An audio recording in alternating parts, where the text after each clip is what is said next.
once again.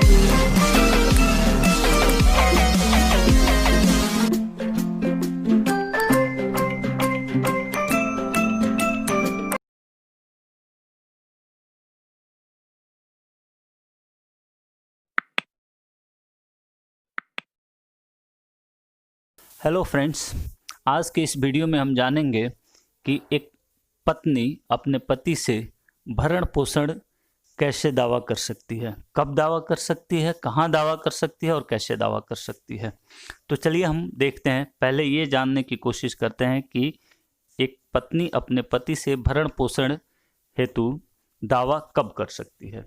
तो जब उसका पति उसका भरण पोषण करने से इनकार कर दे, भरण पोषण करने में उपेक्षा करे, तब वह भरण पोषण हेतु दावा कर सकती है। अब सवाल है कहाँ करेगी। तो वह जिस स्थान पर रहती है, यानी कि उसका निवास स्थान जिस कुटुंब न्यायालय के भौगोलिक क्षेत्राधिकार के अंतर्गत आता है, उस कुटुंब न्यायालय में दाखिल करेगी, आवेदन देगी। तीसरा कि वह यह दावा कैसे करेगी। तो इसके लिए उसे एक आवेदन देना है जो सीआरपीसी की धारा 125 के तहत देनी होती है। उस आवेदन में उसको 5 बातें लिखनी होती हैं। पहली तो यह लिखे कि वह आवेदिका का शादी किस तरह हुआ, यानी वह पहले पैराग्राफ में यह दिखाए कि आवेदिका उसकी, यानी जिसके विरुद्ध वह दावा कर रही है, जिससे वह दावा भरण पोषण हेतु दावा कर रही है, उसकी पत्नी कैसे है यह बताए। उसमें अपनी शादी बताए, कैसे पत्नी हुई ये बताए। दूसरी, वह यह कहे दूसरे पैराग्राफ में कि वह अपना भरण पोषण करने में स्वयं अक्षम है। तीसरे पैराग्राफ में यह दे कि उसके पति भरण पोषण करने में सक्षम है, आवेदिका के भरण पोषण हेतु सक्षम है।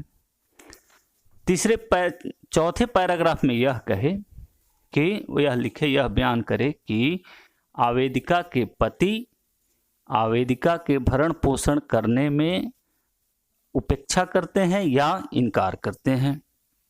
और पांचवी, जो कि विधिक रूप से आवश्यक नहीं है लेकिन न्यायालय की सहूलियत के लिए आवश्यक है, जो हम लोग देखते हैं।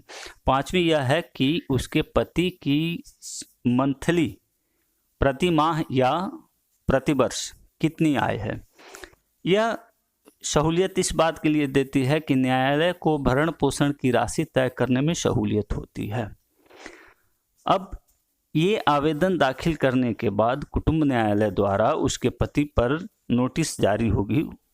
यदि उसका पति हाजिर नहीं होता है तो उसके पति के विरुद्ध एक पक्षीय, यानी केवल उस आवेदिका के दलील को सुनकर आदेश पारित कर दिया जाएगा। परंतु यदि आवेदिका के पति न्यायालय में उपस्थित होते हैं, अपना प्रत्युत्तर देते हैं, तो उनके पास विधिक रूप से 3 ग्राउंड हैं।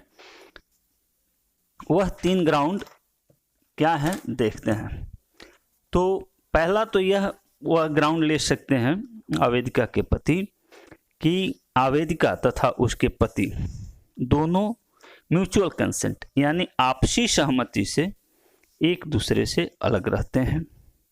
दूसरा ग्राउंड उनके पास है, आवेदिका के पति के पास, कि उसकी पत्नी एडल्ट्री में अपना जीवन व्यतीत करती है।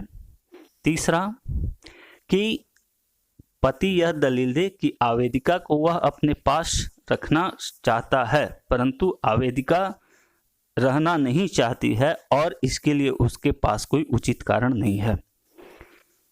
यदि न्यायालय यह पाती है कि हाँ, उसकी पत्नी एडल्ट्री में रहती है या म्यूचुअल कंसेंट से अलग रहती है या अकारण अपने पति के साथ नहीं रहना चाहती है, तो आवेदिका किसी भी भरण पोषण की राशि की अधिकारी नहीं होगी।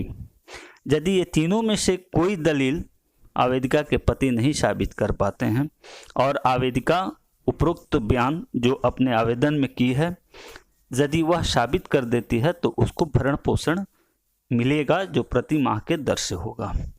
अब एक प्रश्न कभी कभी पैदा होता है कि क्या तलाकशुदा औरत भी अपने पति के विरुद्ध भरण पोषण हेतु दावा कर सकती है? तो इसका उत्तर है कि हाँ, एक तलाकशुदा औरत भी अपने पूर्व पति के विरुद्ध भरण पोषण हेतु दावा कर सकती है यदि उसने रीमैरिज यानी पुनर्विवाह नहीं किया है तब। एक यह सामान्य नियम है कि कोई भी पत्नी अपने पति से भरण पोषण की मांग करेगी और उसका दावा न्यायालय में पेश करेगी। इसका एक अपवाद भी है। उसका अपवाद यह है कि यदि कोई माइनर फीमेल चाइल्ड है और उसकी शादी हो चुकी है,